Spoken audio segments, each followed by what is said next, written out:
Yung pong mga nagkukunwa na process server, nagkukunwa na sheriff, nagkukunwa kung ano man sila ng ICC, kung bayaran sila o hindi, dapat po tingnan muna nila lahat yung mga bagay na pinag-uusapan natin.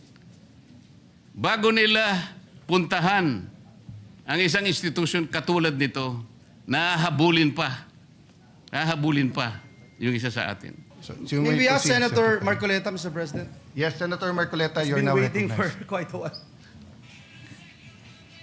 Salamat po, Mr. President. Kahapon pa po ako naghihintay. Ang dami na po kasing nagsalita. Sana po kung sino naman yung nauna na nagsabi, pakiunan nyo naman po. Sa akin lang po, nagpo-point of order po tayo, pero tayo rin naman po nagbabiolate ng ating patakaran. Nangyari po kasi yung nangyari kahapon, Mr. President, sa unang kasaysayan, sa kasaysayan ng institusyong ito. Nakita ko po, Mr. President, kung paano ginawa ng mga NBI yung ating pasukan. Gumawa po sila ng checkpoint. Sa akin pong palagay, magmula po nung panahon ng Philippine Assembly, hanggang ngayon, wala pa pong nangyaring gano'n. Dahil po sa respeto sa tatlong dakilang nagkakahating bahagi ng ating pamahalaan, ang executive, legislative, at saka yung judiciary. Ngayon lamang po nagkaroon ng ganitong insidente kung paano niyurakan ang dangal ng institusyon na tayo pa po ang naririto. Mr. President, gusto ko po sanang magtanong ng ilang mga bagay sa ating kasama, sa kanyang mga tinuran na pangyayari, kaugnay po ng tangkang paghuli kay Senator Bato. Yun ang Pangulo, mas maganda pong makatanggap tayo ng mga katanungan sa ating kasamang kahapon pa nag-aantay. Yes. Salamat po, Mr. President. Please proceed unless you want to postpone that till tomorrow. Mr. President, Your Honor, kanina po ay marami rin pong gustong magtanong sa akin ng mga miyembro ng press. Bagamat tinangka ko po na wag munang umarap sa kanila dahil minsan po, imbes na makapag-clarify ka, lalo pong dumadami po ang mga issues. Kaya ako na pong nagpilit na parang iniiwasan ko na po. Kaya lang, hindi mo po maiwasan. Sa dami po nila, talagang hahabulin ka po. Ang una po nilang tanong sa akin, Sir, ipa-aresto niyo po ba si Senator Bato? So, sagot ko po, Mr. President, tanong din. Ikaw, kayo, gusto niyo ipa-aresto? Ang sagot sa akin, hindi po, kayong tinatanong namin kasi kayo po ang nandito. Hindi, tinatanong ka rin kita kasi Pilipino ka. Gusto mo bang makita ang isang senador na ibinoto ng sambayanang Pilipino? Aaresto sa loob mismo ng Senado? Hindi po. O kung ikaw hindi, lalo na ako. Kayo po ba'y na-interview rin ng gano'n? Opo. Sir President?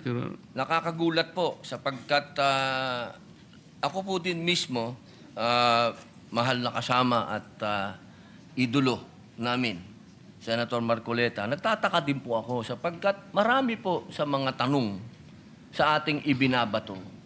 Parang tayo pa ay may kasalanan sa pagbibigay natin ng masasabing lugar sa ating kasama dito sa Senado. Samantalang meron naman po tayong adopted resolution number 44. Ako po'y nagtataka talaga bakit ang mga tanong ay para bang tayo ay harboring kagad ng kriminal. Ginoong Pangulo, Your Honor, yung nangyari po kahapon, mas naniniwala po ako sa dating Pangulo natin, Senator Soto, sa kanyang sinabi. Nung tinanong ko po siya kahapon habang nagmimerienda po tayo, nung tayo nakasuspindi pa, sabi ko, Mr. SP, nung pinuntahan ka ba ng NBI, pinakita sa'yo yung warrant of arrest? Nakita mo ba? Hindi, sabi niya. Ako po naniniwala na talagang hindi nila ipinakita yung warrant of arrest sa ating dating Pangulo ng Senado. Ang ating pong miyembro ng press, Mr. President, mahilig lang silang tanong ng tanong eh. Pero yung basic yun ang ayaw nilang tanungin eh. Halimbawa si Trillanes, winawagayway niya, ito yung warrant to. Ayaw man lang, bakit hindi nila suriin? Pwede po bang makakuha ng kopya niyan? Kasi po kahapon, Sir President, Your Honor, nung makausap natin ng NBI Director,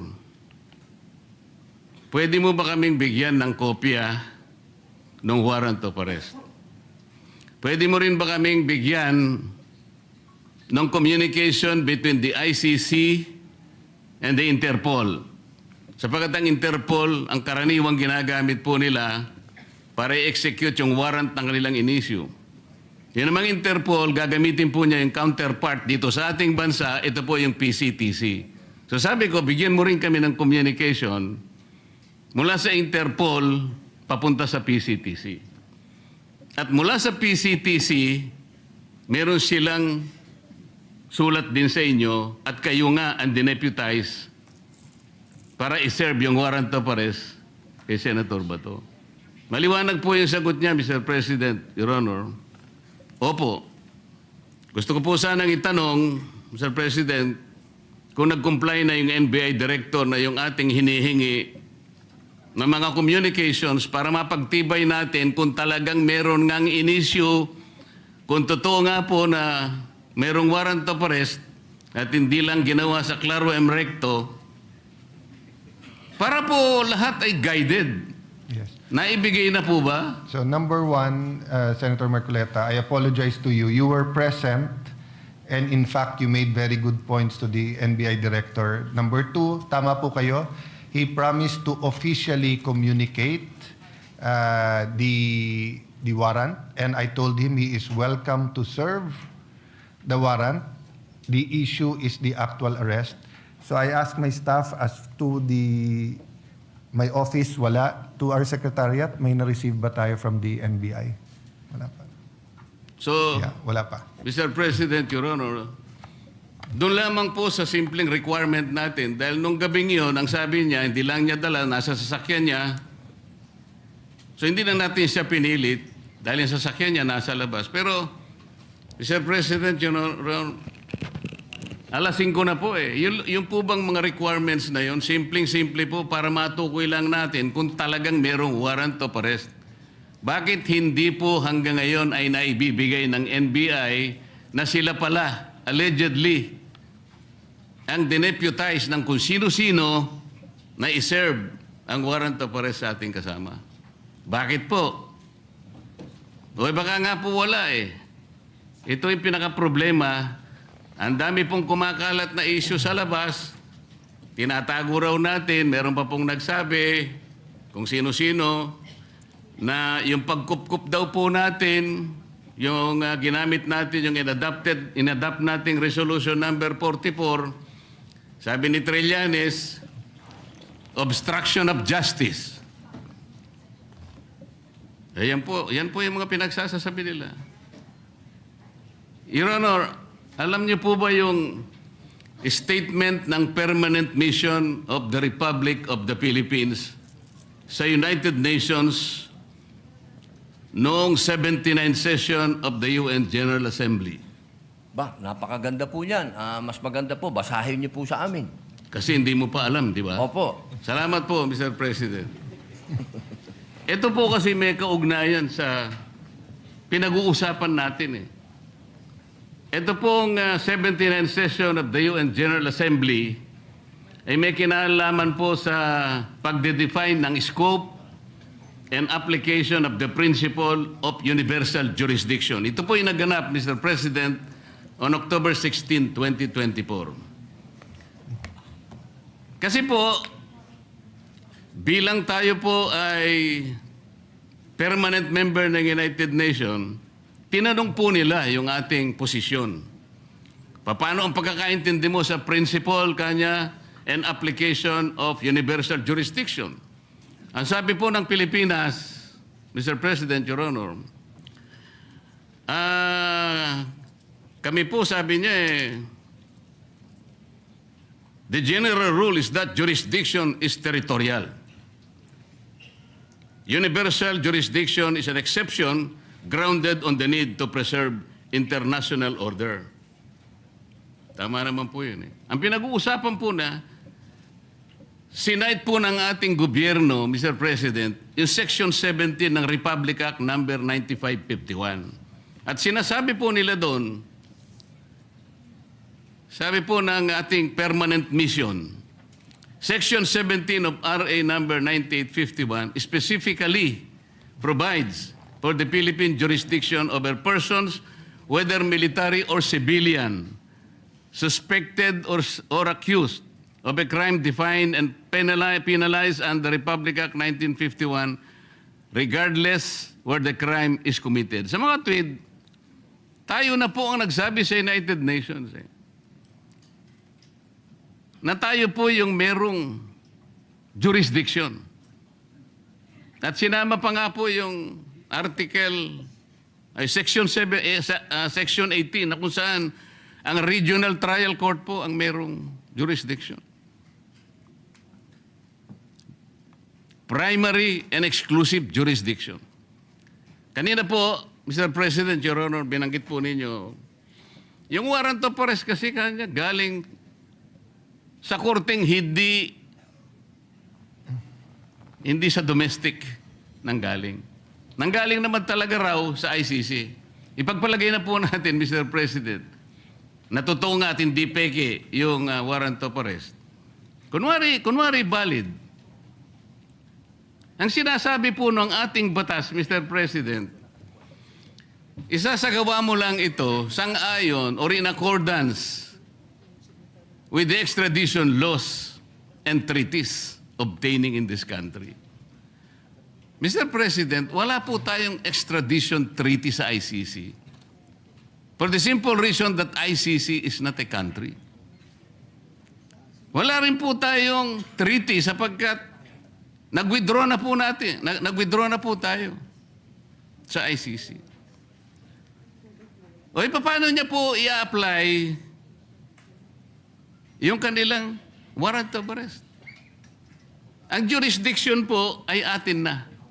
Mr. President, Your Honor, on May 10, 2026, ang ating kasama, Senator Bato, was served a subpoena by the CIDG for the alleged crime of EJK. Ano pong ibig sabihin nun, Mr. President? Yung pag-serve po nag-subpoena, na-operationalize na po, active na po yung kaso kahit nasa investigative and prosecutorial stage pa lang, ibig sabihin, our National Prosecution Service is already actively on the case. Paano po papasok ang ICC? The core function of the ICC, Mr. President, is under the principle of complementarity. Ibig sabihin, kung meron pong local court na gumagawa na po ng kanilang tungkulin, wala na pong pakialam ang ICC.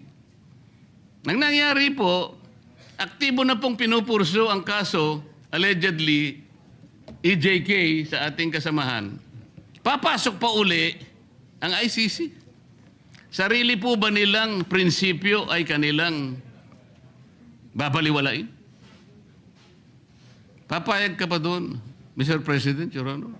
Hindi po tayo dapat pumayag. At katunayan nga po, katulad po ng sinasabi ng ating ibang kasama na ito daw ating pinag-uusapan, ay wala daw itong kwenta. Napaka-imposible po nun. Sapagkat itong ating pinag-uusapan, katulad po ng sinasabi ninyo, soberenya ito ng Pilipinas. Kung sa paniwala po nila, ay hindi. Pero sa paniwala po natin, sayang yung bandila na yan kung tayo po ay magpapasakop sa isang korte lamang na hindi naman isang bansa at uutusan tayo na isuko ang isang senador sa kanila. Salamat po sa inyong sagot, Mr. President, Your Honor. At nung tinangka po nila na mag-serve daw ng di umano ay warrant of arrest, Mr. President, bakit po ang nagsisilbing process server ay si Antonio Trillanes? Sheriff po siya ngayon yata ng ICC. Meron po ba kayong impormasyon na si po ay naglilingkod na sa ICC o sa Interpol, Mr. President, Your Honor?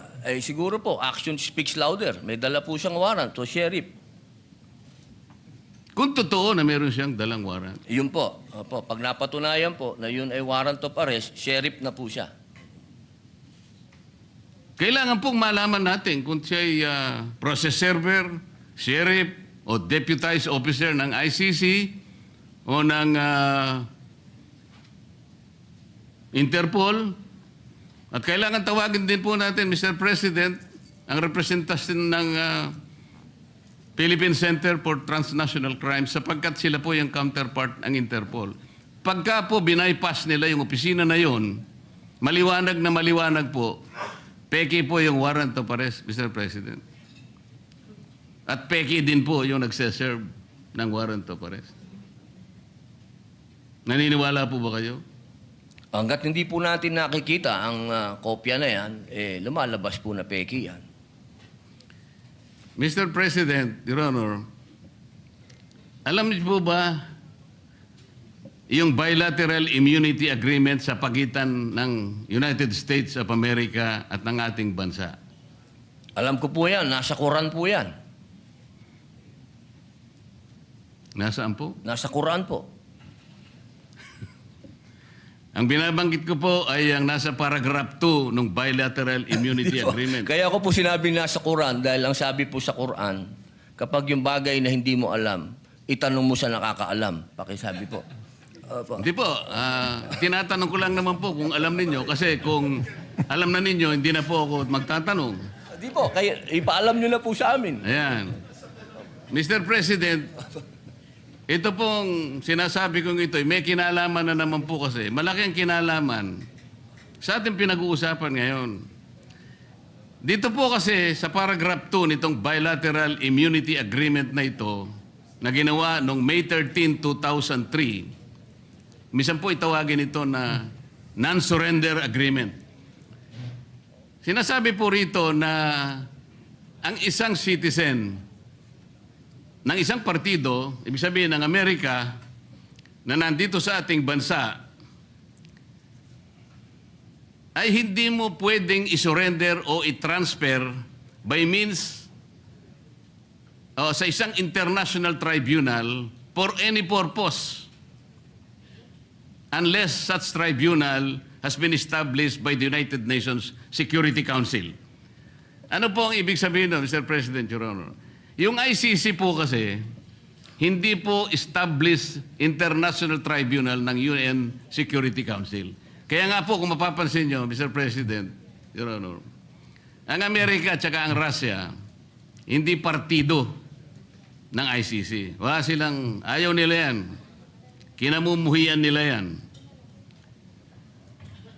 Dito po sa agreement na ito, tayo po, ang bansa natin, may katungkulan na hindi niya isusurrender ang isang Amerikano. Militar man yan, civilian, o no, nang walang consent yung Amerika. Ano po yung ironical implication nito, Mr. President?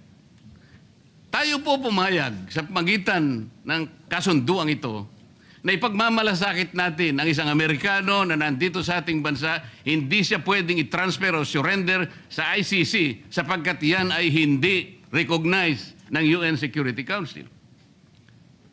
Pero tayo, senador, Pilipino, meron siyang mandato sa ating mga mamamayan. Hindi ba kabalintunaan ito, Mr. President, Your Honor? Opo, tama po kayo. Yan po ay ibinoto po yan ng taong bayan. Katulad po ni Senator Bato, 20 million po ang bumoto dyan.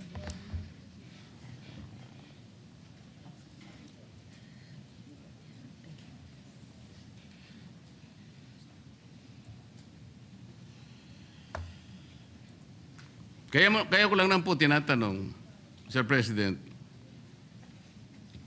hindi ko po lubos na maisip, tayo pala kaya nating ipagtanggol ang hindi isang Pilipino, kahit hindi Pilipino, dahil lamang nakipagkasunduan tayo. Pero sarili nating kapwa Pilipino, may mandato sapagkat nagsisilbing senador ng ating bansa. Hindi natin kayang ipagtanggol.